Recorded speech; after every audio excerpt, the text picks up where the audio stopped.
tal? Espero estén muy bien. Como les prometí, vamos a hablar un poquitito sobre el tema del bruxismo. Sé que ustedes tienen mil dudas sobre ese tema y es algo de todos los días.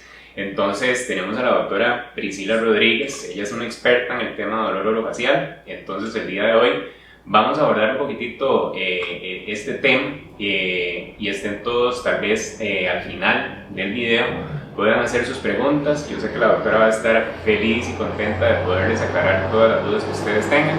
Entonces vamos a comenzar y para eso pues me gustaría que la doctora nos diga realmente qué es el bruxismo. Doctora. Sí, buenos días, muchas gracias a todos por sintonizarnos.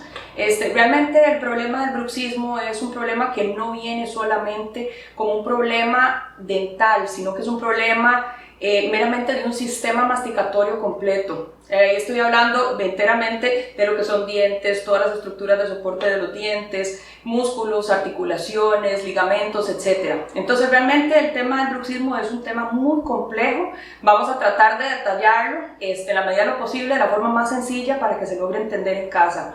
El bruxismo en sí es el hábito involuntario de apretar o rechinar los dientes. ¿Qué quiere decir esto? Quiere decir que no hay nada en este mundo que nosotros hagamos para provocarnos un bruxismo o para quitárnoslo. O sea, no es decisión de nosotros decir voy a dejar de bruxar o voy a continuar bruxando. Es muy diferente cuando nosotros apretamos los dientes de cuando rechinamos, y aquí es muy común cuando a veces las personas dicen no, yo no soy bruxista porque yo nunca me han dicho que sueno los dientes de noche, nunca nadie me ha escuchado apretar. Realmente el apretamiento en sí no causa un sonido, es el rechinado como tal el que causa sonido. Entonces inclusive cuando su pareja le diga no, yo no le he escuchado a usted que rechina los dientes, no necesariamente usted no es bruxista. Es un problema súper común, ¿verdad? Y a pesar de que no tiene una causa conocida como tal, sí hay factores externos que tienden a agravar la condición del bruxismo, como por ejemplo cuadros severos de estrés, en casos de pacientes que tienen malas mordidas, ¿verdad? A veces nos pasa que nos hacen una calcita, una resina y tal vez la calza quedó alta. Cuando quedan altas, entonces eso, ¿verdad? El cerebro lo canaliza como una interferencia y la interferencia el cerebro quiere eliminarla. Entonces, automáticamente el cerebro dice, quíteme la calza o quíteme la resina que tenga, y empiezan a rechinar, tal vez en el mismo punto, que obviamente es algo que nos causa dolor y nos causa, ¿verdad? Una sensación a veces como de choque eléctrico en el diente. Sin embargo, el cerebro dice, elimínelo. En otras ocasiones puede deberse, ¿verdad?, a ciertas condiciones, por ejemplo, condiciones de ansiedad, condiciones de depresión, algunos trastornos de personalidad, ya aquí entrando en un tema muy psicológico, ¿verdad?, el que es bipolar o el que tiene cualquier otro tipo de trastorno de personalidad. Ahora, cuando hablamos nosotros de bruxismo, bueno, les iba a decir también, hay otro tema, ¿verdad?, que es el consumo de sustancias estimulantes, que también es un factor agravante de la condición. En estos casos a veces es la persona que consume mucha cafeína o la persona que consume muchos azúcares. Inclusive hay medicamentos antidepresivos que tienden a causar bruxismo como un efecto secundario. Y si ya nos ponemos, ¿verdad?, quisquillosos, hay otro tipo de sustancias que drogas recreativas, bebidas estimulantes, energizantes, ¿verdad? En el caso de los deportistas, a veces consumen ciertas sustancias para ayudarles a tener un poquito más de energía, y eso se traduce también en un poco más de bruxismo de la cuenta. Claro, definitivamente. Y en esto tal vez cosas importantes, porque donde decías, hablábamos, digamos, de qué lo causa o cosas que lo originan. La mayoría, yo sé que muchas veces estamos en desconocimiento de qué es lo que realmente pasa, ¿verdad? Se lo digo como paciente bruxista, ¿verdad? Que realmente al final es lo que vos decías, muchas veces es, en el caso mío, mi esposo, que me dice, o sea, te estás despedazando los dientes, ¿verdad? Muchas veces recibo uno ese codazo, ¿verdad? Estoy dormido y recibo nada más un codazo. Que no es el ronquido, sino es el rechinado. Exactamente, no es ni siquiera que no ronque, creo que no lo hago. Pero sí se escucha fuerte a la hora de que uno lo está haciendo, ¿verdad? Entonces, en esto, podemos decir entonces, doctora, que esto es un problema de los dientes. Es un problema más complejo que dientes, o sea, usualmente nos pasa mucho, por ejemplo, en casos con ciertos pacientes que dicen es que yo no tengo desgaste, o el dentista nunca me ha dicho que tengo desgaste. Y no es solamente un tema de desgaste, ya cuando uno nota a nivel dental que hay desgaste, ya es porque el problema es más avanzado, ¿verdad? Lo que pudo haber sido inicialmente. El tema del bruxismo involucra músculos que son, nosotros lo que es en mandíbula tenemos varios grupos de músculos de acuerdo a su función. Entonces voy a enfocarme solamente en los músculos de cierre de la boca, que son los que provocan ese apretamiento dental. Estamos hablando enteramente de músculos en mandíbula y músculos en cabeza. Entonces es común que nos dé un dolor de cabeza, ¿verdad? Y digamos, es un dolor de cabeza de estrés. Bueno, si tiene estrés, usualmente hay bruxismo, ¿verdad? Entonces, son músculos que se recargan y es tan sencillo como tratar el tema del bruxismo y podemos eliminar ese tipo de dolor de cabeza, por ejemplo. Pasa también que a veces las personas dicen, bueno, yo soy muy joven, soy muy sana, tengo una muy buena higiene oral y aún así tengo pérdida de hueso, aún así mis encías sangran y se irritan. ¿Por qué tengo un problema periodontal? Y realmente es por la misma sobrecarga que los dientes están recibiendo. Entonces, a la hora del diente recibir una fuerza excesiva sobre ellos, todas sus estructuras de soporte alrededor de este mismo diente tienden a afectarse y como un mecanismo de defensa dicen, me retraigo. Entonces las encías se bajan y descubren los famosos cuellitos de los dientes, ¿verdad? Que es el caso del diente, para el que no sabe qué es un cuellito. Si esta es la muela y aquí viene la encía, esta partecita del diente viene siendo el cuello y a veces la encía se retrae o en su defecto tienden a formarse ciertas lesiones en el esmalte del diente, causando obviamente microfracturas, que eso causa muchísima sensibilidad en algunos pacientes. Claro, y en esto no sé, me atrevo a preguntarte, entonces, quiere decir que no siempre el hecho de que nosotros como odontólogos le digamos a nuestros pacientes que esos desgastes en los cuellos sean causados por una mala técnica de cepillado, es cierto, ¿verdad? Porque muchas veces se lo decimos a los pacientes y los pacientes van y cambian su cepillo y hacen todo lo que uno les indicó, pero al final siempre siguen existiendo desgastes en los cuellos, o muchas veces hacemos las restauraciones de esos cuellos y se terminan cayendo en cuestión de una semana. Exactamente. Entonces, en esos casos, cuando se rehabilitan estos cuellos, es importantísimo también fabricar algo que nos proteja todas las estructuras dentales. De nuevo, no solamente estructuras dentales, sino las estructuras del sistema masticatorio como un todo. Proteger que si tengo dolor en la mandíbula o se me cansa la mandíbula comiendo ciertas cosas, si voy al odontólogo y durante la cita cada 5 minutos estoy levantando la mano porque se me cansa la mandíbula y necesito cerrar, que si tengo, muchas veces pasa que sienten un dolor de oído o el oído tapado y realmente no es el oído el que está causando un problema, sino es la articulación que ya se encuentra aquí justo en la zona del frente del oído, ¿verdad? Y es común, o sea, es común de las personas que tienden a ser bruxistas. No obstante, no todas las personas bruxistas tienen un síntoma secundario al bruxismo, ¿verdad? Hay personas que ni siquiera identifican y dicen, mira, ahora que me lo pregunta doctora, tengo un dolor de cabeza y ese dolor de cabeza ahora entiendo de dónde viene, ¿verdad? Tal vez son síntomas a los que están acostumbrados y ellos fácilmente se adaptan. Como hay personas que del todo no tienen un problema, ¿verdad? Ningún síntoma de dolor y entonces ellos dicen, bueno, yo puedo ser bruxista y tengo los dientes requete chiquititos porque literal se los comen, ¿verdad? Se los desgastan y aún así no tienen ningún síntoma asociado. Claro, y en esto tal vez entremos un poquitito. ¿Qué pasa si yo como paciente no me trato el bruxismo? ¿Qué repercusiones puede traer esto? Hay montones de problemas. Vamos a ver, el problema, o mejor dicho, los diagnósticos que se dan a raíz del bruxismo son como escalonados. A mí me gusta decir que es como una especie de bola de nieve. Empieza como un síntoma muy leve, muy ocasional, muchas veces casi imperceptible por el paciente por su misma capacidad de adaptación a los síntomas y de ahí empieza a agravarse. Entonces puede empezar como un malestarcito, una sensibilidad en los dientes. Tal vez es generalizada en todos los dientes, tal vez es en 1 o 2 dientes y dependiendo de la zona del diente, ¿verdad? A veces no es en toda la superficie del diente, sino que el paciente dice, bueno, me toco de este lado y no duele, y me toco de este lado y hasta que brinca, ¿verdad? De la sensibilidad que le ocasiona en el momento.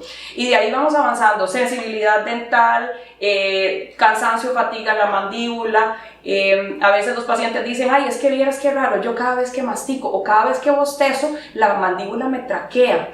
Y aquí dicen traquea, craquea, cliquea, ¿verdad? Sí, hay montones de tipos de sonidos que todos vienen dentro de la misma categoría. Es un problema mecánico de la articulación, y la articulación necesita su lubricación, cual si fuera una bisagra de una puerta, ¿verdad? Que necesita un poquito de W40 para hacerla lubricarse y que se mueva con facilidad.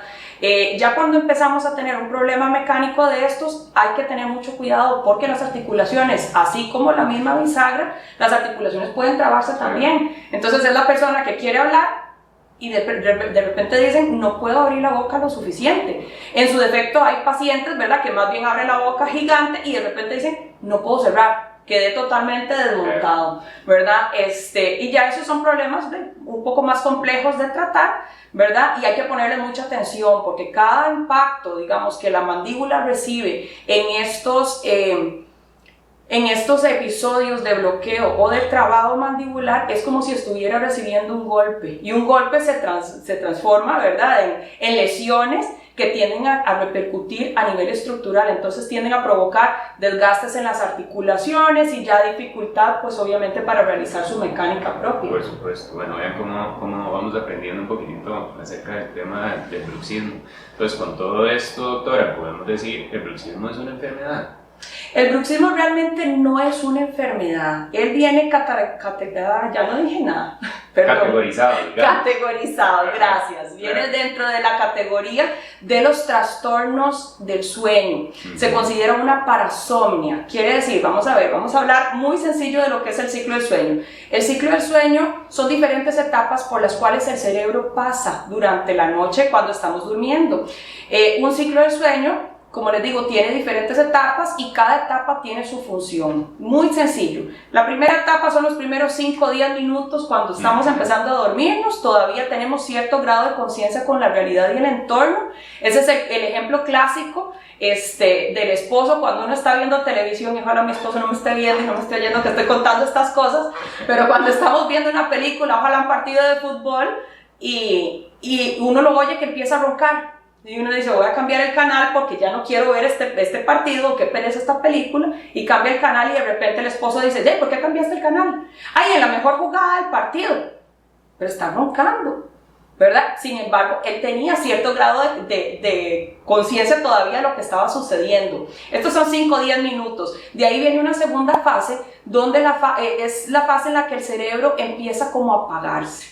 Entonces la respiración empieza a bajar, la actividad cerebral empieza a disminuir también. Sin embargo, hay picos de actividad. Esos picos de actividad es la famosa sensación de muerte súbita o caída súbita, ¿verdad? Cuando sentimos, se me salió el alma del cuerpo, o sentí que me iba entre un hueco y entonces pegamos un brinco. Esos son picos de actividad, y en esos picos de actividad la mandíbula tiende a tensarse.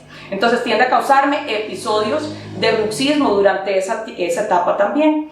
De ahí venimos a una tercera etapa, y esa tercera etapa se caracteriza por ser un sueño profundo. Ya es cuando usted quiere despertar a la persona y tiene casi que sacudirla para lograr que esa persona se despierte. En el caso de los niños, por ejemplo, esta es la etapa en la que el niño tiende a crecer, a desarrollarse. Entonces, en los niños tanto en los niños como en los adultos, pero principalmente en los niños, hay que tratar de no despertarlos. Que el niño rechina los dientes y que suena horrible, no importa. Hay que, lamentablemente, nos toca hacernos los sordos y las sordas, y tratar de no poner atención a ese rechinado, pero permitirle que siga durmiendo. Y de ahí viene una última fase, que es una fase de muchísima actividad cerebral. Aquí es donde usualmente tenemos sueños, tenemos pesadillas, y esa etapa se caracteriza por bruxismo también, que es parte de esa actividad cerebral. Entonces, por ejemplo, hay trastornos en este ciclo que a veces nos pasa que decimos, bueno, es que yo tengo un sueño muy ligero, y el sueño, a veces estoy dormida y escucho todo lo que está sucediendo a la par, que si el vecino martilló, que si sonó el teléfono, que si sopló el viento, o si sonó una sirena lejísimo, yo también la escuché. Y esas son las personas que tienden a padecer más bruxismo, o por el contrario, la persona que dice, yo sueño toda la noche. Mi cerebro no se apaga en toda la noche. Son personas que tienden a ser más bruxistas. Entonces, por esa misma alteración en el ciclo del sueño, tienden a ser más bruxistas de la cuenta que la persona normal. Claro.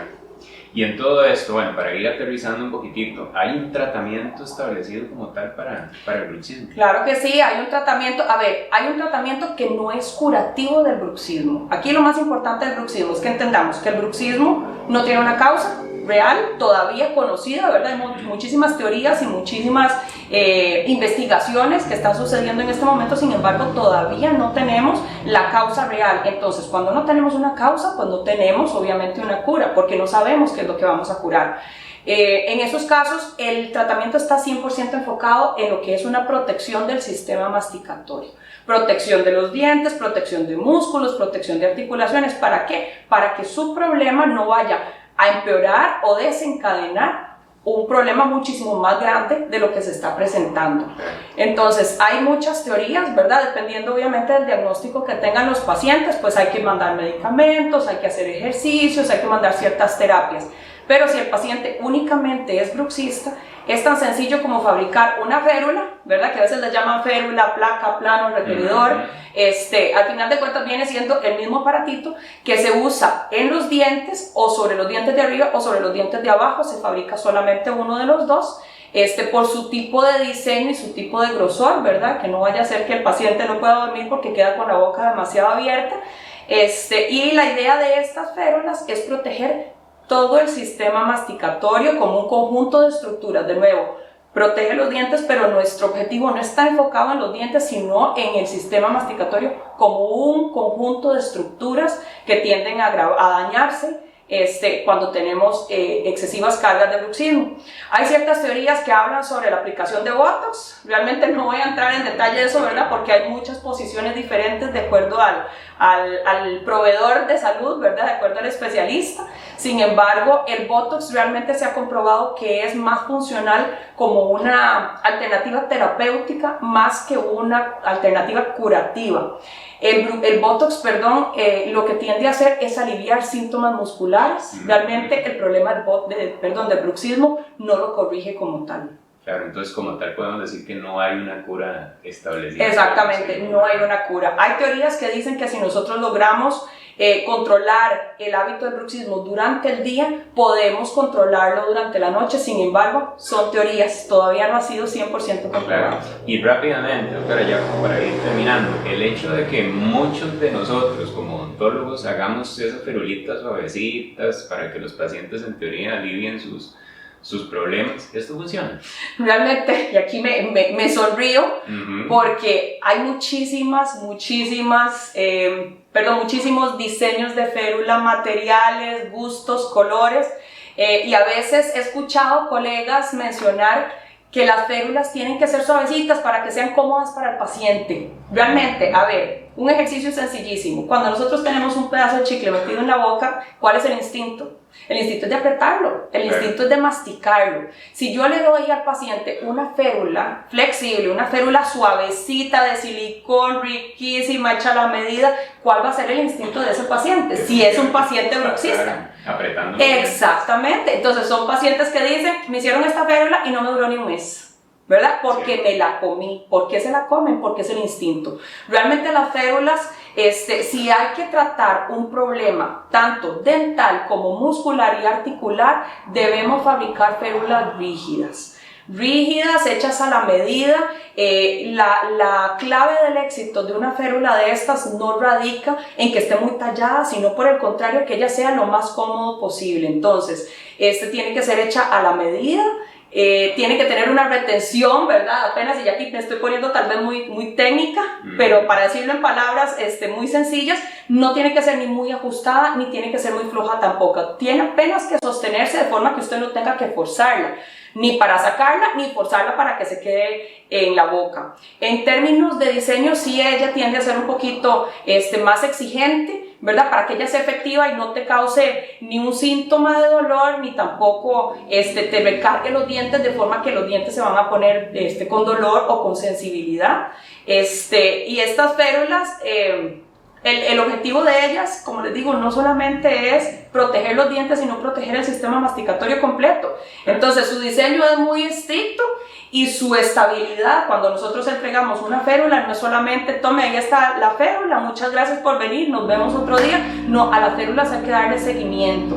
Entonces, sea quien sea la persona que la fabrique, si es el odontólogo general, si es algún especialista en alguna otra rama, o inclusive en mi área de dolor orofacial, es importante que a las férulas se les dé seguimiento, como se le da seguimiento después de una cirugía de cordal, ¿verdad? Para ver que todo sanó, lo mismo sucede con las férulas. Si no es el hecho de que hiciste la férula, se la entregaste al paciente y yo como paciente me pierdo. Exactamente, exactamente. Hay que obligar al paciente a que venga. ¿Para qué? Para poder revisar que la férula esté estable y que obviamente sea un tratamiento exitoso, porque si yo nada más entrego la férula y el paciente se siente bien un par de semanas y empieza de nuevo con dolor, ¿qué es lo que va a pasar? El paciente dice, es un fracaso.